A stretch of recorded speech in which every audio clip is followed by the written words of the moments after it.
For more on this and other trending headlines in tech this week, we bring in analyst Carmi Levy. Thanks for joining us, Carmi. Great to be with you, Manesa. Thanks for having me. To start, how will the Netflix and Warner Bros. Deal impact consumers and other parts of the industry?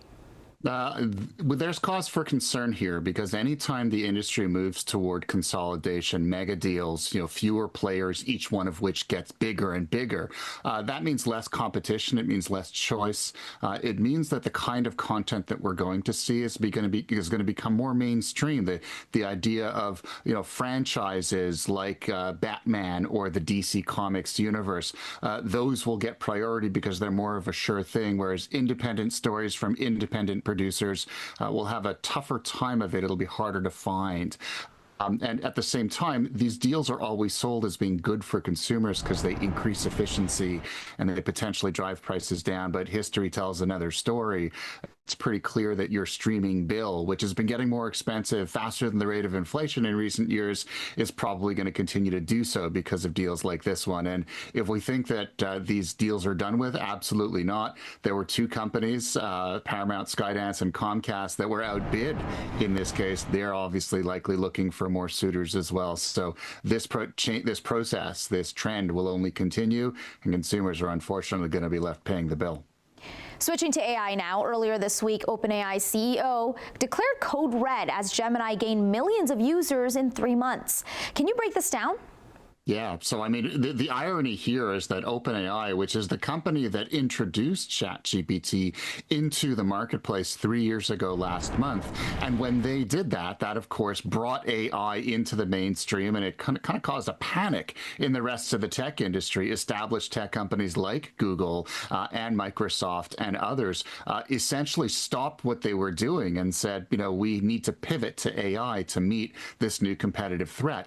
Google rather famously called its own code red, which is essentially when a company stops working on everything and then it reprioritizes all of its activities to face this competitive threat. And so if it was an AI project, it stayed. If it wasn't AI, it was pitched. And now here we are 3 years later. Google has clearly survived that initial threat to the point that now Google's Gemini 3 platform, which is kind of like their answer to ChatGPT, is in many respects considered better than what OpenAI has to offer. Now it's OpenAI's turn to panic. And the good news here is that healthy competition in the AI space keeps all of these companies on their toes, keeps them spending on the engineering resources necessary to make these products not only better and smarter, but also safer, because we know that safety has been a huge issue. Getting things wrong, misinformation, disinformation, going rogue, hallucinating.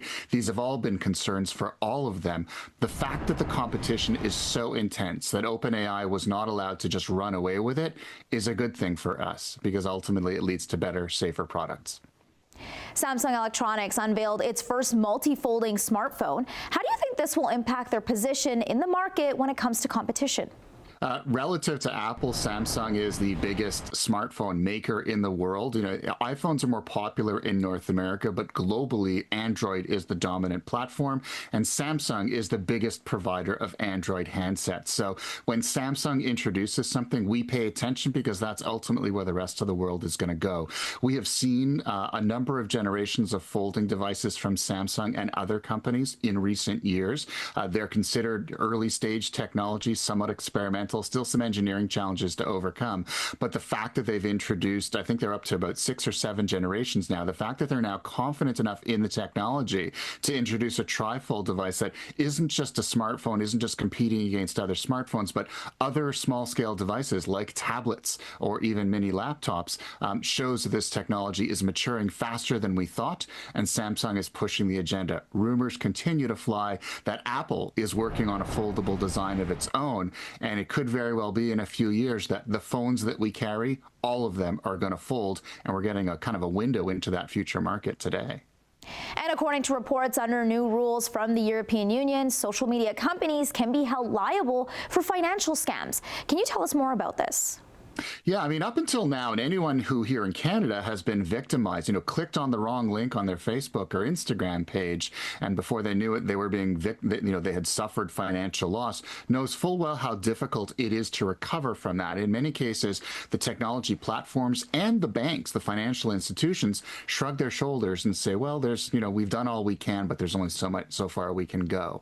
And of course, that leaves victims holding the bag. And so what this does is it holds those companies responsible. In other words, they can't simply walk away from victims who are targeted with these kinds of attacks on their platforms. Banks, assuming that it is considered or deemed the fault of the financial institution, will be forced to provide restitution to victims of online scams. This is huge because it essentially makes them responsible.